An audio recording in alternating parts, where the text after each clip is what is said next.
The Anomaly Protocol. In the vast expanse of the Orion Arm, the Galactic Council maintained order across 12,000 civilizations. For over 40 millennia, their sophisticated protocols had classified, cataloged, and integrated new species with methodical precision. The Valthurian archivists with their crystalline memory structures stored every detail of first contact procedures. The Nexari, with their hive-connected neural networks, assessed threat levels with perfect accuracy.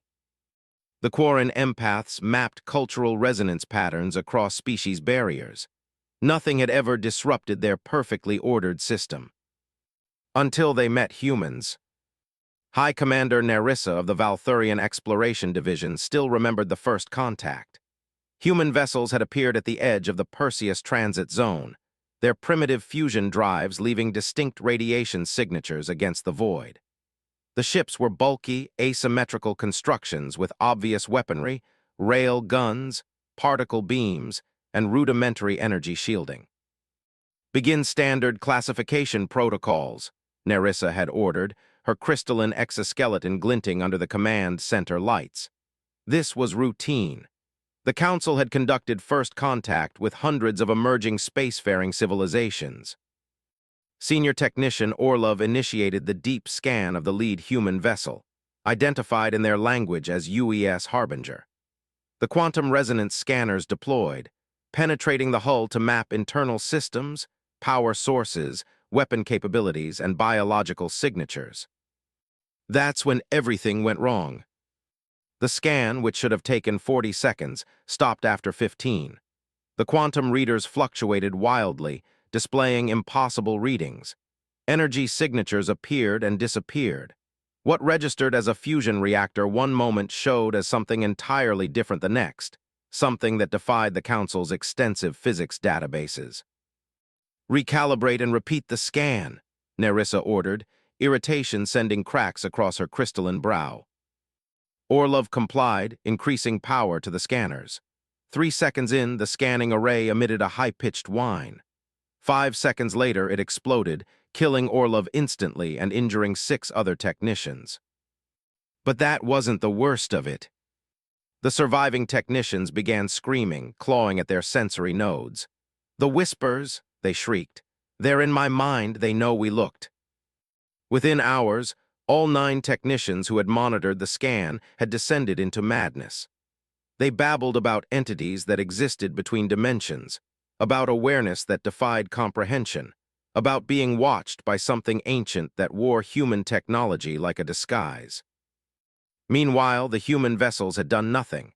They maintained position, sent standard greeting protocols, and patiently awaited the Council's response. They showed no signs of hostility, no indication they even knew what had happened aboard the Valthurian vessel. Reports of the incident spread quickly among the Council races. The Nexari dispatched their most sophisticated stealth vessel to conduct their own analysis. They used organic sensor arrays, technology based on living neural networks rather than Valthurian quantum mechanics. The Nexari ship was found drifting 3 cycles later, its entire crew of 600 reduced to catatonic husks. The ship's logs contained only one clear entry before dissolving into corrupted data.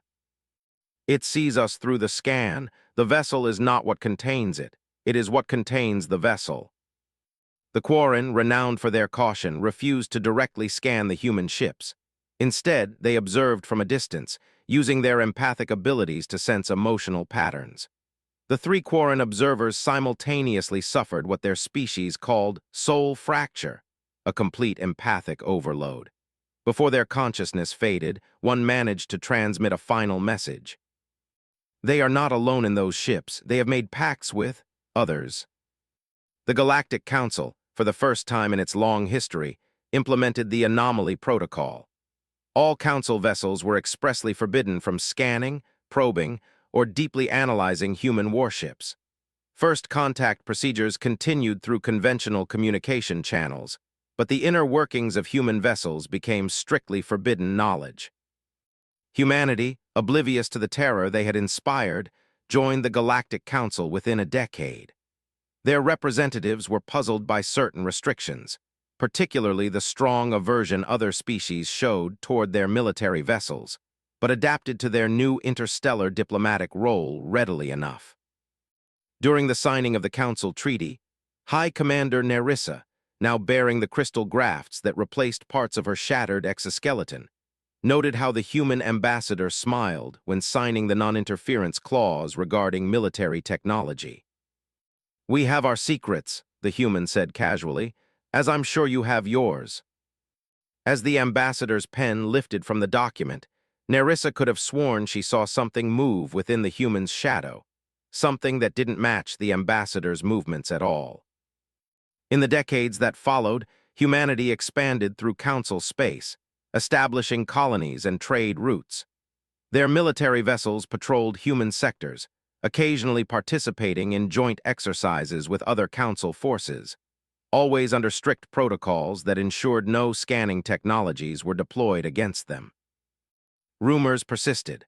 The more humans integrated with the wider galactic community, the more questions arose about their surprisingly effective warships. In conflicts with rogue elements and non-council aggressors, human vessels displayed capabilities that seemed to exceed their apparent technological level. The Taraki Dominion, a warlike species from the galactic rim, had attacked a human colony on Proxima Centauri. 8 human destroyers had engaged a Taraki fleet 3 times their size. Observer ships from the Council recorded the battle but maintained the anomaly protocol, keeping their sensors passive.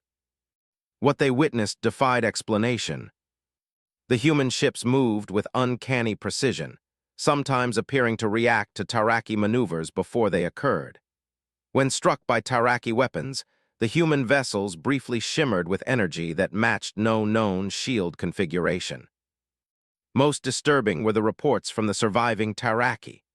Their commanders described weapons failing for no mechanical reason, navigation systems plotting courses into their own vessels, and crew members experiencing collective hallucinations of eyes opening within the hulls of their ships.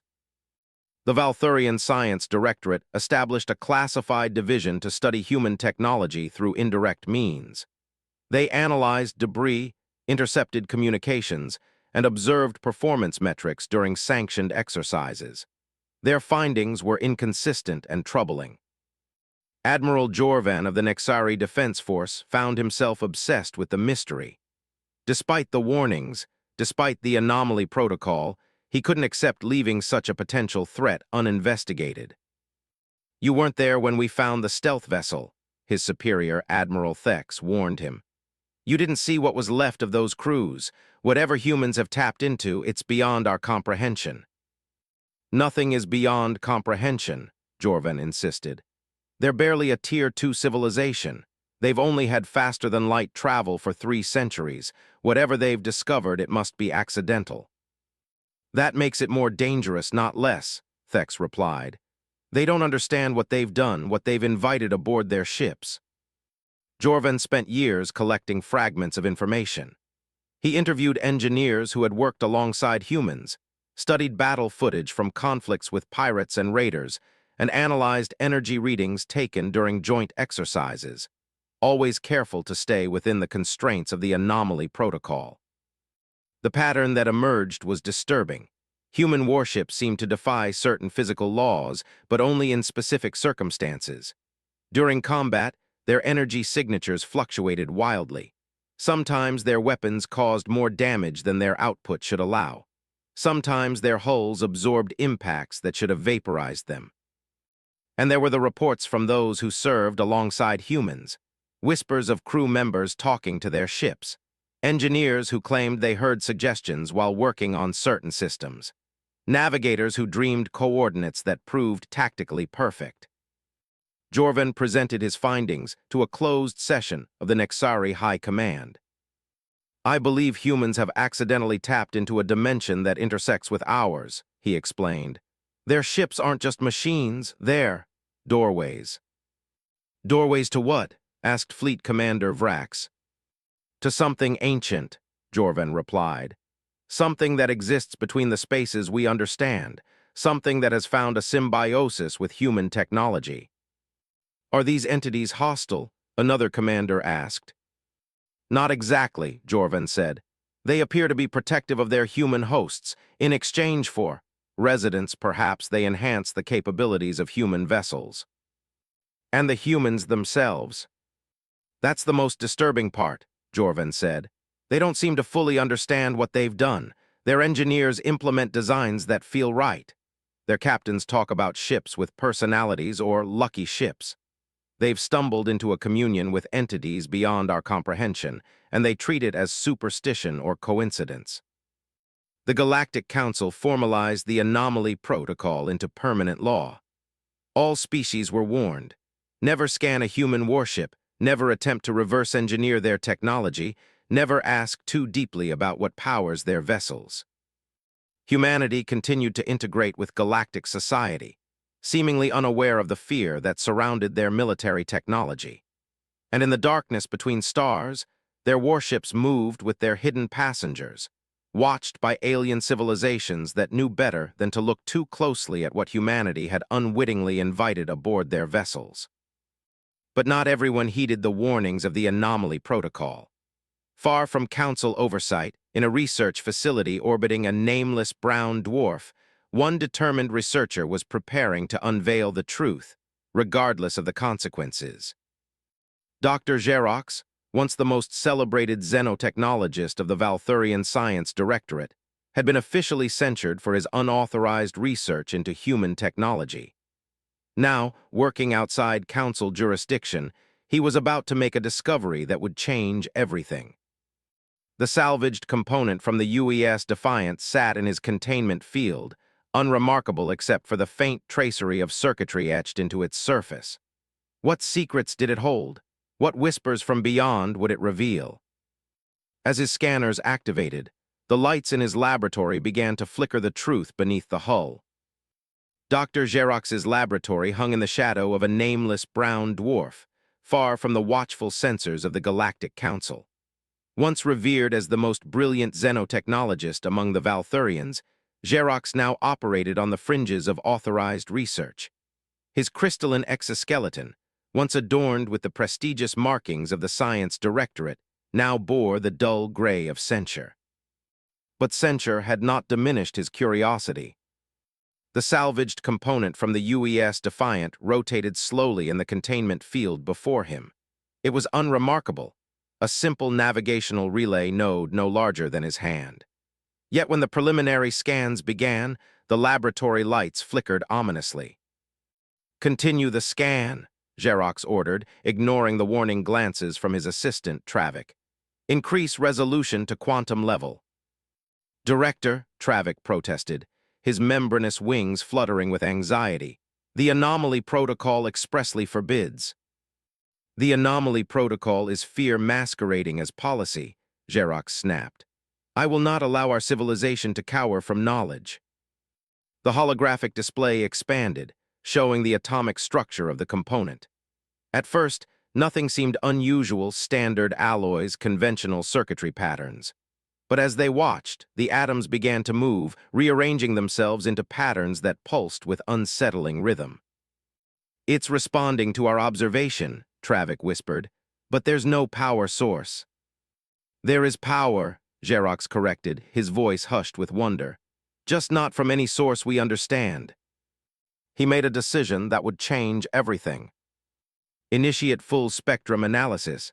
I want to know what's powering this response." The moment the deep scanners activated, the laboratory systems surged. The component in the containment field began to vibrate, then emit a low hum that seemed to bypass their auditory receptors and resonate directly in their minds. On the quantum display, something impossible happened. The space between atoms expanded, revealing nothing, not empty space, but a nothing that had substance. A void that was somehow alive and aware. And it was looking at them. Xerox couldn't move. His crystalline limbs felt frozen as the nothing expanded, reaching through the scanners, through the display, into his mind. He heard whispers in languages that had never existed, saw geometries that couldn't exist in three-dimensional space. Then, abruptly, it spoke, not in words, but in concepts that burned themselves into his consciousness. "We are the between. We have always been. Your kind cannot comprehend, but THEY invited USIN. Images flooded Xerox's mind.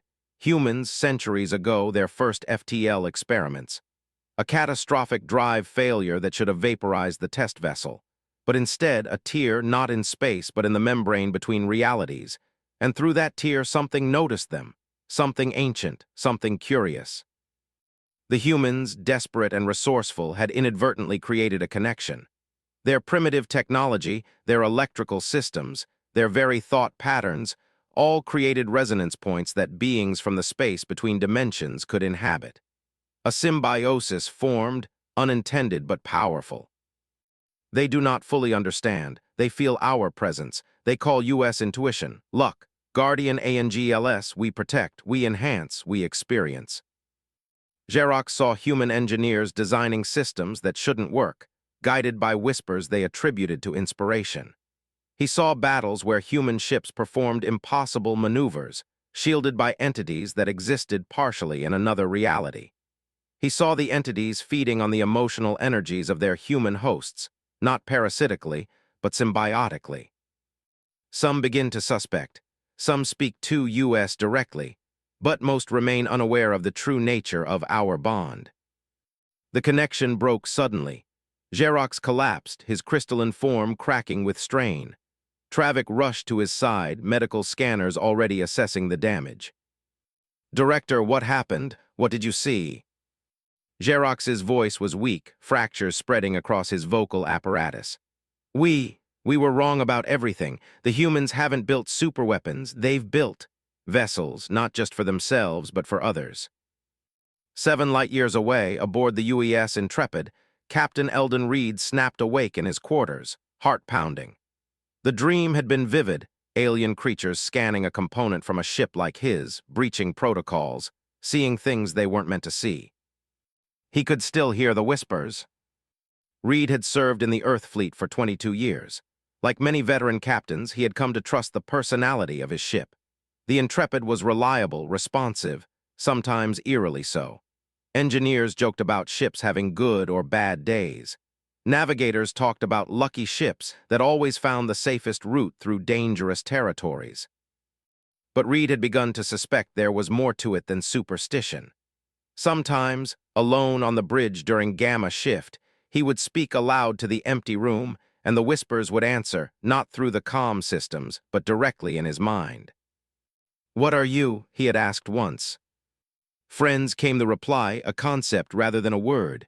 "Partners." Reed had never reported these experiences. Such admissions would likely end his career. But he wasn't alone.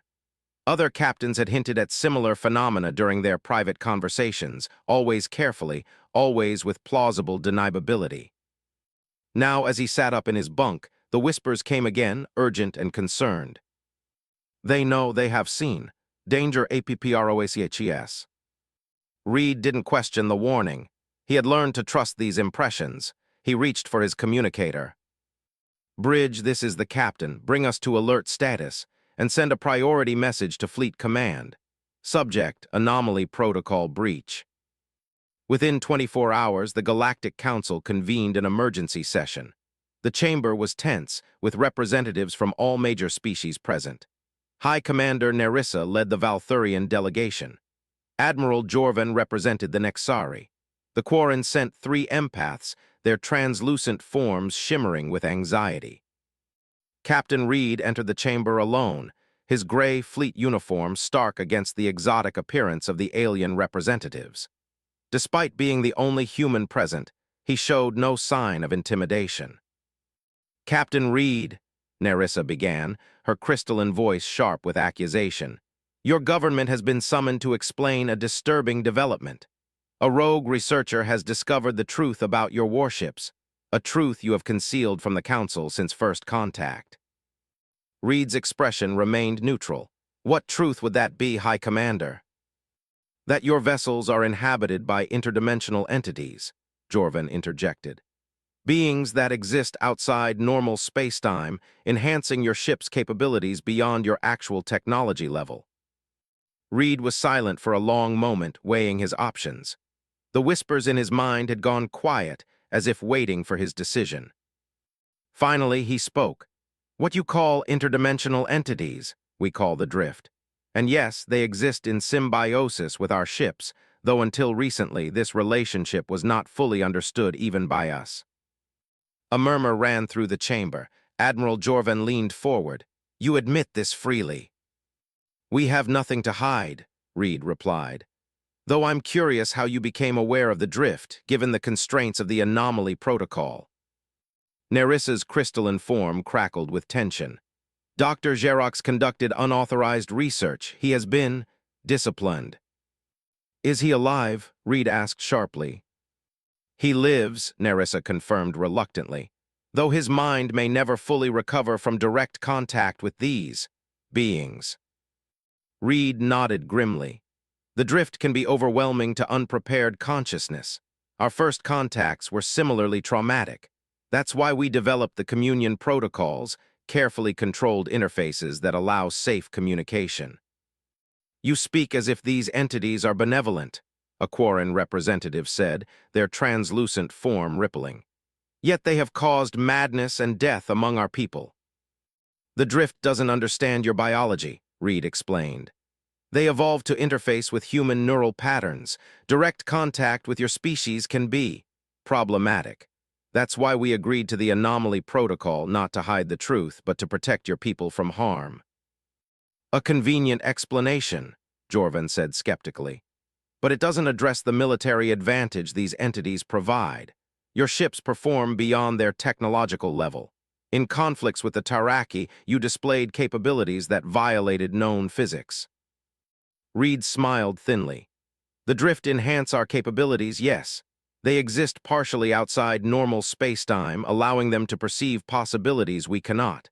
But they are not weapons, they're partners. They protect us because we provide them with something they value. And what is that? Nerissa demanded. Experience, Reed said simply. The drift existed in a realm without matter, without sensation as we understand it. Through us, they experience physical reality. They feel wonder, curiosity, even joy. In exchange, they offer guidance, protection, and occasionally capabilities beyond our technology. The council chamber fell silent as the representatives processed this information. Finally, Nerissa spoke again, her tone grave. The council must consider the implications of this revelation. These entities, these drift, represent an unknown factor in galactic security. Until we fully understand their nature and intentions, we cannot allow them unfettered access to council space. Reed's expression hardened. The drift have been part of our ship since our first FTL flights. They've helped us navigate dangerous regions, avoid conflicts, and yes, defend ourselves when necessary. They have never shown hostility toward any peaceful species. Intentionally, perhaps, Jorvan said, but their mere presence has caused harm. The madness that afflicted our researchers was the result of unprepared minds encountering something beyond their comprehension, Reed interrupted. With proper protocols, communication is safe. The drift are willing to establish controlled contact with representatives of the council to prove their peaceful intentions. Nerissa conferred quietly with the other Valthurians before addressing Reed again. The council requires time to deliberate. Until a decision is reached, all human warships will remain in Earth Alliance space. That's unacceptable, Reed replied firmly. We have colonies and trade routes that require protection. The drift are integral to our ship operations. We couldn't remove them if we wanted to. Then perhaps, a Nexari commander suggested coldly, your ship should be destroyed for the safety of all. The tension in the chamber escalated. Reed stood his ground, acutely aware that the fate of human council relations hung in the balance. Then, unexpectedly, one of the Quarren empaths floated forward. I will attempt contact, they announced, their voice a melodious whisper. If these entities are truly benevolent, I should be able to sense their intentions. It's not safe, Reed warned, without proper shielding. I am prepared, the Quarren interrupted. My species has developed techniques for filtering overwhelming empathic input since the incidents. Reed hesitated, then nodded. Very well, but I insist on establishing a controlled environment. The Intrepid has communion chambers designed for this purpose. After hours of careful preparation, the Quarren empath Linares entered the communion chamber aboard the Intrepid. The room was sparse, a single reclined seat surrounded by subtle neural interfaces. Captain Reed stood nearby, ready to terminate the connection at the first sign of distress. The interfaces will moderate the contact, Reed explained. Think of it as translation software for consciousness. Linares settled into the seat, their translucent form pulsing with nervous anticipation. I am ready. Reed activated the system. The lights dimmed, and a soft hum filled the chamber. At first, nothing seemed to happen. Then Linares began to glow, their inner luminescence intensifying as their consciousness expanded to meet the drift. Minutes passed in tense silence. Reed watched carefully, ready to intervene. Then, abruptly, Linares spoke, but the voice was not their own. It seemed to come from everywhere and nowhere, resonating with harmonics beyond normal hearing. We are the drift, we have always been, we mean no harm. For the next hour, Linares communed with the drift while council observers monitored from a safe distance. When the connection finally ended, the Quarren's form was trembling, but intact. Their inner light pulsed with what seemed like wonder. They are beyond our understanding, Linares reported to the council. But they are not malevolent. They seek experience, sensation, discovery. They have formed a true symbiosis with humans, both species benefiting from the relationship. The debate within the council lasted for days. Some representatives argued for the complete isolation of human ships. Others saw potential in carefully managed contact with the drift. Eventually, a compromise was reached. Human warships would be permitted in council space, but under strict monitoring. Special liaison officers, trained in safe communion techniques, would be assigned to major human vessels to ensure compliance with new protocols. And a joint research initiative would be established to better understand the drift and their capabilities. As Captain Reed prepared to depart the council station, High Commander Nerissa approached him privately. Your species has stumbled into communion with beings beyond normal comprehension, she said, her crystalline voice tinged with what might have been envy. You've achieved by accident what many of our philosophers have sought for millennia. Reed smiled. Perhaps that's the secret to humanity's success, Commander. We don't always understand what we're doing, but we're very good at making friends along the way. As his shuttle departed for the Intrepid, Reed felt the familiar whisper in his mind, not words, but a sense of satisfaction, of curiosity about what would come next. The drift were pleased with the outcome. And in the darkness between stars, hundreds of human warships continued their patrols, each carrying not just a human crew, but entities from beyond normal space-time, ancient, curious beings who had found in humanity something worth protecting, worth experiencing, worth knowing. The Anomaly Protocol had served its purpose. Now a new chapter in galactic relations would begin, one where the truth beneath the hull was finally acknowledged, if not fully understood. Retry Claude can make mistakes. Please double-check responses.